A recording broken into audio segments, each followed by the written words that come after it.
Hi, it's Katrina. My friend David is going to be helping me out with the voiceover today, so everyone give him a warm welcome. Number 10. The Watchers.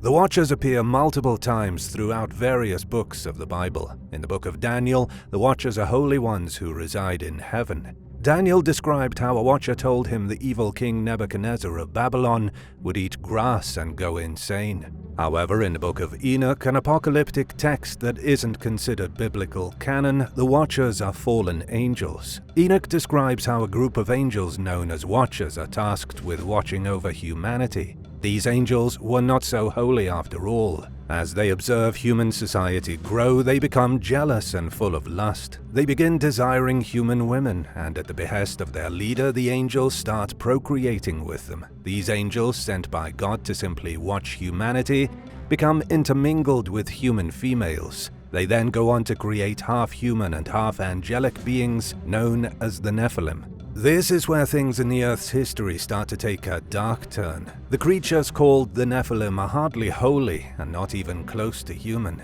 They become savage giants that storm across the globe, pillaging and killing, endangering humanity. Taking pity on their offspring, the Watchers then agree to teach the Nephilim and the humans forbidden knowledge. They train the humans in things like sorcery, advanced technology, weaponry, and other wonders they would later use for evil. Eventually, the world is thrown into such chaos because of the lustful angels that God is forced to bring about the Great Flood.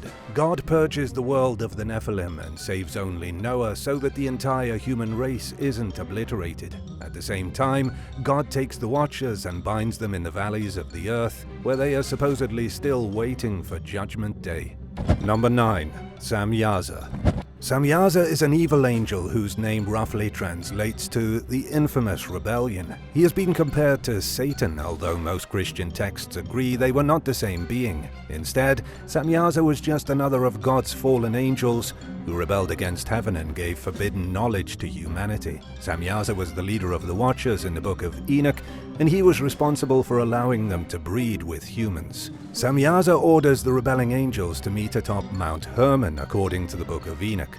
This is where they begin their secret society of 200 evil angels, which are sometimes known as the Grigori. Samyaza names himself the chieftain, forsakes his allegiance to heaven, and he, along with the other Watchers, bind themselves to their treachery. They agree to do whatever it takes to satisfy their carnal desires, and they have their way with the humans. We already know that the Watchers gave their forbidden knowledge to humanity, but it was Samyaza behind the whole thing. He began an era of domination, and with Samyaza as their leader, the fallen angels and their offspring took over the world. They exploited and murdered the ordinary humans God had created because they weren't part angel. In the book of Giants, Samyaza is described as fathering Oya and Haya, a pair of Nephilim. In the same book, Samyaza suffers a different fate than in the book of Enoch. After he and his sons battle the Leviathan, they are defeated by the 4 punishing angels who slay them for their treachery against God. Number 8. Arakil. Arakil is the second to be mentioned of the 20 leaders of the 200 Watchers depicted in the book of Enoch. The leaders were tasked with keeping law and order over the rest of the fallen angels. Enoch describes Arakil teaching the humans the signs of the earth, which most historians have interpreted as geomancy. In ancient days, people believed the future could be seen if one could only understand the patterns of the earth. For example, oracles could throw a handful of dirt on the ground, look at the lines and textures, and immediately understand events that were soon to come. This was the forbidden magic called geomancy, which Arakil passed along to the humans. However, not much else about this fallen angel is known, other than that he lived during the days of the patriarch Jared, the father of Enoch, who described the events in his writings. Jared lived for 962 years, in the days when the angels of the Lord descended to the earth. Surprisingly, he isn't only a figure in the wildly controversial book of Enoch, he's also mentioned in the book of Genesis and the apocryphal book of Jubilees. Number 7. Kokobiel.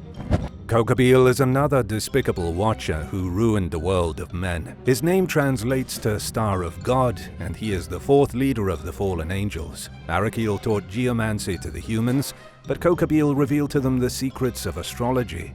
He's an old name in biblical lore and is believed to be the one who taught the ancient Sumerians astronomy. However, nobody knows how that would be possible given the timeline between the imprisonment of the Watchers and the rise of modern civilization. Many religious scholars believe Kokobiel may have been inspired by a much older deity whom the Sumerians associated with cosmic knowledge. Kokobiel is described in more detail than some of the other Watchers. He's depicted as an extraordinarily large human-like being, about as tall as the Empire State Building, which stands roughly 1,000 feet, 300 meters high. But unlike his fallen angel brethren, Kokobiel may have been asexual, with no reproductive organs and no face. However, he did have 6 black wings, just like God's seraphim. Various legends say that Kokobiel taught humans, gods, and even monsters about the stars and celestial bodies. He also showed humans how to use mathematics, chemistry, and physics to understand their evolution, as well as their origins. Some even say that his seemingly infinite knowledge of the cosmos made him go completely insane. Number 6. Panama. The celestial being Panama appears only in the Book of Enoch as one of God's fallen angels. However, his role in the destruction of humanity and the creation of the Nephilim is controversial. It's unclear whether he was truly an evil angel or if he was just a desperate savior of humanity. Some say Panama didn't do any harm to humans because nowhere in the book does it say he murdered anyone or gave humans forbidden knowledge. Instead, he showed mankind the secret wisdom of reading and writing, potentially in hopes of inspiring them and leading them away from darkness. All it says in the Book of Enoch is that Panama taught men the art of writing with ink and paper. However, it does go on to say that humans were not designed for such an art. Men were not originally created to understand reading or writing. Without the ability to create stories on paper, there was a small chance anyone would doubt God or sin. For this reason, the gift of writing is seen by some as an act of evil, making Panama just as bad of a watcher as the rest of the fallen angels. Do you think Panama teaching humans how to read and write did more harm than good? Let us know what you think in the comments down below, and while you're at it, hit that subscribe button. Number 5. Mastermind. Mastermind appears in the Book of Jubilees, first as a kind of executioner who works on God's behalf, and later as more of a demonic figure. Mastermind's duty is to carry out punishments against humans who sin and deny God as the creator of all things. It's also Mastermind's job to tempt humans to sin, thereby testing their faith. He basically holds something tantalizing in front of them to see if they'll take it, and then he punishes them if they do. Mastermind appears in several other texts, and his personality is always a little different. In the Dead Sea Scrolls, he's described as the angel of disaster, the father of evil, and a flatterer of God. It's in these scrolls that we see Mastermind give in to his own selfish temptations and separate himself from heaven. Later in the Book of Jubilees, long after Mastermind fell from grace, he becomes the chief ruler of all of the Nephilim. Although he was not a Nephilim himself, he took command of their forces. Then, when God was ready to flood the world and get rid of the abominations created by his fallen angels, Mastermind intervened. He begged God to allow him to keep at least 1/10 of the demons he had been commanding. However, God denied him the opportunity, but allowed Mastermind to continue testing the strength of men. During the narrative with Abraham, Mastermind is the one who suggests to God that he should ask him to sacrifice his own son. Number 4. Azazel.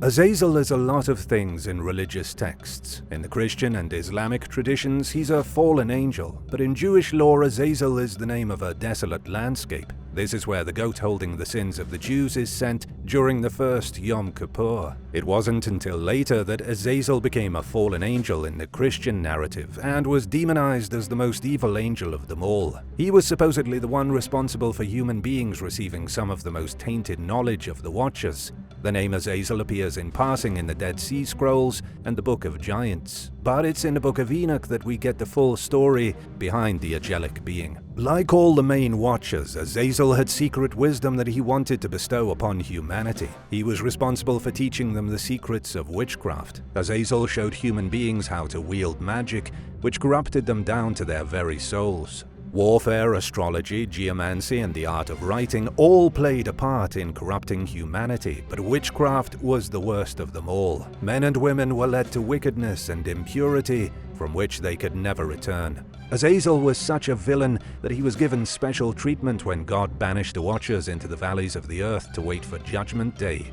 Archangel Raphael bound Azazel by his hands and feet, chained him to the rock of Judael, and left him there in utter darkness to await the apocalypse. Supposedly on the day of reckoning, when the 7 seals are opened, Azazel will be released from his dark prison, only to be thrown into the fire and consumed forever.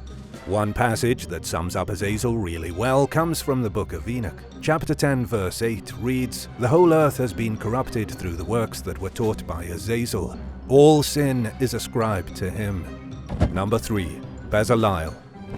Basilis is the 13th Watcher described in the book of Enoch. He's considered the angel of the shadows, sometimes referred to as the shadow of God. Most interpretations of Basilis depict him as a kind of personified shadow, making him one of the most mysterious of all the evil angels. And because of his mystique, Basilis was ordered by the leader of the Watchers, Samyaza, to observe all of creation and report any useful information back to him. Unfortunately, there isn't much else to say about Basilis. Like so many minor demons, his name is very rarely mentioned in any ancient texts. He's so seemingly unimportant that many scholars have left him off the official list of the 20 most important Watchers. When theologian Robert Henry Charles translated the Book of Enoch in 1906, he didn't even mention the fallen angel. Number 2. Gadriel. One of the most despised fallen angels in the Book of Enoch is Gadriel. He taught humanity the art of using cosmetics, something that would have been a pretty big deal 4,000 years ago when the book was supposedly authored. Some have blamed Gadriel for bringing the knowledge of vanity into the world and how a person can change their face using cosmetics. Gadriel was also the fallen angel who showed humans how to use weapons and taught them how to wage war against one another. Like many of the other fallen angels, Gadriel had 12 black wings and was massive in size. He also had ageless beauty and looked like a smooth marble statue. His hair was bright blonde, almost golden, and his eyes shined an intense shade of red. The corrupted angel Gadriel was said to be the original guardian of the Garden of Eden, charged with keeping unwanted guests out before Archangel Uriel took over the position. Number 1. Shamziel.